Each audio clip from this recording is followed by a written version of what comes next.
ઉનાળામાં કોઈનો છાંયડો ન મળે ત્યારે લીમડાનો છાંયડો મળે. ખેડૂત પોતાના ખેતરમાં આગ લગાવે છે, એ ખેડૂતને અશાંતિ મળે.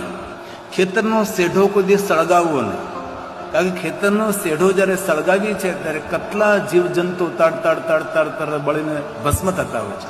કચરો હોય એક બાજુ ખાડમાં નાખી દો, ધીમે ધીમે સડી જશે, ખાતર થઈ જશે. કોઈ પણ પ્રકારનું વૃક્ષ હોય એ વૃક્ષને કોઈ દી કાપવું નહીં, કારણ કે વૃક્ષ આપણું જીવન છે. વૃક્ષ આપણને પ્રાણ આપે છે, વૃક્ષ આપણને જીવન આપે છે. ઉનાળામાં કોઈનો છાંયડો ન મળે ત્યારે લીમડાનો છાંયડો મળે.